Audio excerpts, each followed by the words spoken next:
नमस्कार, good evening. स्वागत है आप सभी का दिशा एग्रीकल्चर के यूट्यूब चैनल पर। फंडामेंटल ऑफ जेनेटिक्स के लगभग 3 क्वेश्चंस जो बहुत ज़्यादा इम्पोर्टेंट हैं इस वीडियो में पढ़ने वाले हैं, तो वीडियो पर एंड तक आप लोग बने रहना। सो गाइस, हमारा पहला प्रश्न है मल्टीपल एलील्स, यानी मल्टीपल एलील क्या होते हैं। जब एक जीन के 2 या 2 से अधिक रूप होते हैं। क्या बोला मैंने? जब एक जीन के 2 या फिर 2 से अधिक रूप होते हैं तो उन रूपों को क्या बोलते हैं? बहुविकल्पी बोलते हैं। और जो स्थिति होती है उसको बोलते हैं बहुविकल्पता। यानी सीधी सी बात है, जब हमारा जीन्स के 2 या 2 से अधिक रूप होते हैं तो उसको क्या बोलते हैं? उसको बहुविकल्पी बोलते हैं, यानी मल्टीपल बोलते हैं। और इस स्थिति को बोलते हैं मल्टीपल एलील। तो ये थी इसकी परिभाषा। बाकी जानेंगे जीनों के यह 2 से अधिक रूप होमोलॉगस क्रोमोसोम पर एक निश्चित स्थान पर स्थित होते हैं। यानी जो जीन्स के 2 से अधिक रूप होते हैं वो होमोलॉगस क्रोमोसोम, मतलब जो समजात गुणसूत्र होते हैं उनकी एक निश्चित स्थान पर स्थित होते हैं। अब हम जानेंगे कि मल्टीपल एलील्स के लक्षण क्या हैं। तो बहुविकल्पी होमोलॉगस क्रोमोसोम एक ही जगह पर स्थित होते हैं। पॉइंट भी आपको जानना है। सीधा प्रश्न पूछा जाएगा तो आप यही लिख देना, ठीक है ना। क्वेश्चन इसका दूसरा पॉइंट क्या होगा? एक ही बहुविकल्पी श्रृंखला के सदस्यों के मध्य में क्रॉसिंग ओवर कभी नहीं होता है। यानी एक ही बहुविकल्पी श्रृंखला के जो भी सदस्य होंगे उनके बीच में क्रॉसिंग ओवर की घटना कभी नहीं घटित होगी, ठीक है। थर्ड पॉइंट, जब एक बहुविकल्पी श्रृंखला के उत्परिवर्तित सदस्यों के मध्य संकरण कराया जाता है तब हमेशा उत्परिवर्ती रूप ही प्राप्त होगा। ये थर्ड पॉइंट था। और पॉइंट नंबर 4 क्या है? एक ही बहुविकल्पी श्रृंखला के सदस्यों के मध्य संकरण कराने के पश्चात जो F2 पीढ़ी प्राप्त होती है उसमें 3:1 का रेशियो प्राप्त होता है। बहुविकल्पता के एग्जाम्पल्स क्या हो सकते हैं? उदाहरण तो खरगोश की त्वचा का रंग, मनुष्य का जो रुधिर यानी रुधिर वर्ग है, ड्रासोफिला की आंख का रंग, और पौधे में स्वनिषेचता। ये सारे एग्जाम्पल्स होते हैं मल्टीपल्स एलील के।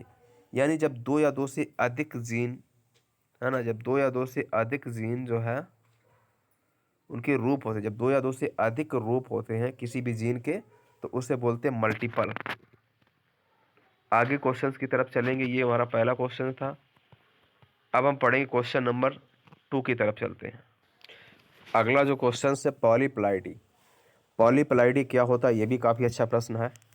जब किसी जीव में जीनोम की 2 से अधिक प्रतियां पाई जाती हैं, मान लीजिएगा कोई भी जीव है और उसमें जीनोम की जब 2 से अधिक प्रतियां पाई जाती हैं तब उसको क्या बोलते हैं? पॉलीप्लाइड बोलते हैं। और जो कंडीशंस होती है, जो स्थिति होती है, उसको बोलते हैं पॉलीप्लाइडी। काफ़ी इंपॉर्टेंट है ये। पॉलीप्लाइडी की बात की जाए तो 2 टाइप्स की होती है ये, ऑटो पॉलीप्लाइडी और येलो पॉलीप्लाइडी। बढ़िया से इस प्रश्न को आप तैयार कर लेना, एग्जाम में बहुत इंपॉर्टेंट है, आ सकता है प्रश्न। आगे जानेंगे। आगे ऑटो पॉलीप्लाइडी क्या होता है? ऑटो पॉलीप्लाइडी क्या होता है? जब जीव में उपस्थित सभी जीनोम एक समान हो तब उस जीव को ऑटो पॉलीप्लाइड और स्थिति को ऑटो पॉलीप्लाइडी कहते हैं। इंपॉर्टेंट है बहुत ज़्यादा, इसे देख लो बढ़िया से आप।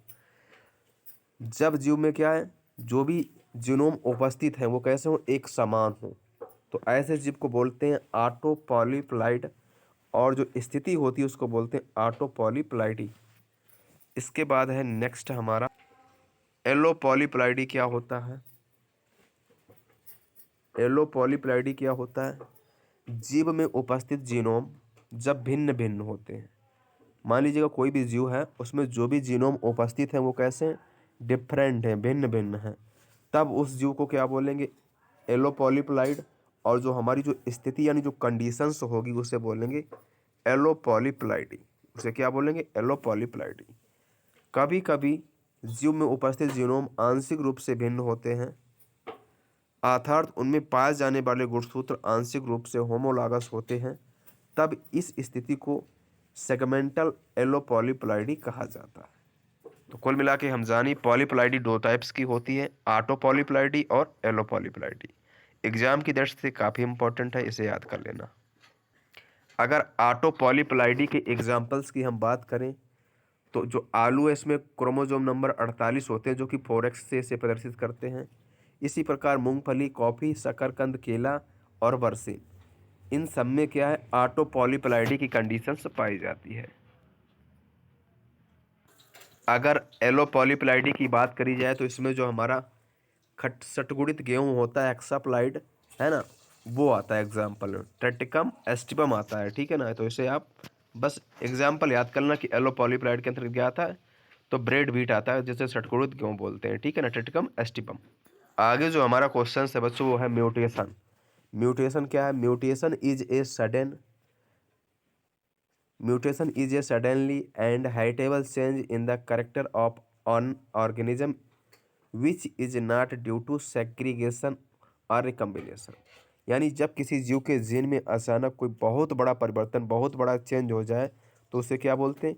उसे उत्परिवर्तन या म्यूटेशन बोलते हैं। इसकी खोज करी थी ह्यूगो डी ब्रीज ने, ठीक है। चलिए आगे जो क्वेश्चन है, नया क्वेश्चन है कि लिंग सहलग्नता किसे कहते हैं? सेक्स लिंकेज वह शारीरिक लक्षण जिनको नियंत्रित करने वाले जीन सेक्स क्रोमोसोम पर पाए जाते हैं उनको क्या बोलते हैं? उन्हें लिंग सहलग्न बोलते हैं, सेक्स लिंकेज उनको बोलते हैं। और इनकी जो वंशागत होती है उसको लिंग सहलग्नता बोलते हैं, ठीक है ना। तो ये भी काफ़ी इंपॉर्टेंट है, आपसे पूछा जा सकता है कि लिंग सहलग्नता यानी सेक्स लिंकेज क्या है। तो हमने जान लिया, वह शारीरिक लक्षण जिनको नियंत्रित करने वाले जीन सेक्स क्रोमोसोम पर पाए जाते हैं उनको लिंग सहलग्न कहते हैं। और इसकी जो बनावट यानी जो वंशागत होती है उसको बोलते हैं लिंग सहलग्नता। लिंग सहलग्नता लक्षण होते हैं, उनकी विशेषताएं क्या हैं? शारीरिक लक्षणों को नियंत्रित करने वाले जीन सेक्स गुणसूत्र पर स्थित होते हैं। इनकी वंशागत जीव के सेक्स के अनुरूप होती है। ये पॉइंट आपको याद कर लेने हैं। और जो थर्ड नंबर वो हमारा क्या है? लिंग सहलग्न जीन एक्स क्रोमोसोम पर या वाई क्रोमोसोम पर पाए जाते हैं। अधिकतर लिंग सहलग्न जीन होंगे एक्स क्रोमोसोम पर पाए जाते हैं और उनके एलील वाई क्रोमोसोम के ऊपर नहीं पाए जाते हैं। तो कुछ इंपॉर्टेंट फीचर थे, इनको आपने देख लिया। आगे नया प्रश्न है, क्रिस क्रॉस वंशागति क्या है?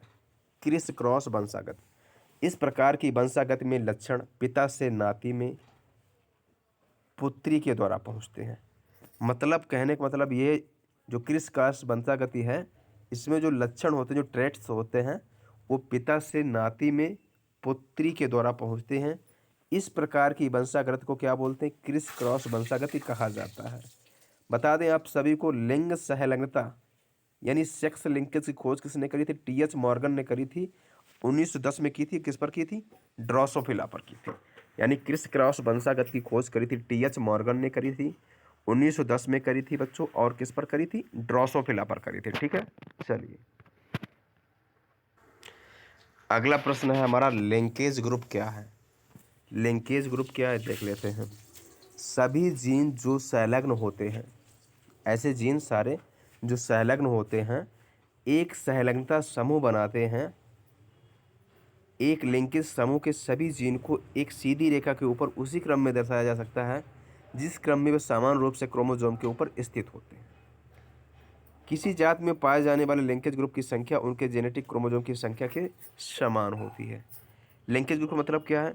मान लीजिए कोई जाति है, उसमें जो भी गुणसूत्र संख्या पाई जाती है उसी के समान होती है, ठीक है ना। जैसे ड्रोसोफिला में 4 है, जौ में 7 है, मटर में 7 है, मक्का में 10 है ना, मनुष्य में 23 है। ये सारी क्या होती हैं? इन सभी को बोलते हैं लिंकेज ग्रुप। अब इस वीडियो को यहीं फिनिश करते हैं। Thanks for watching.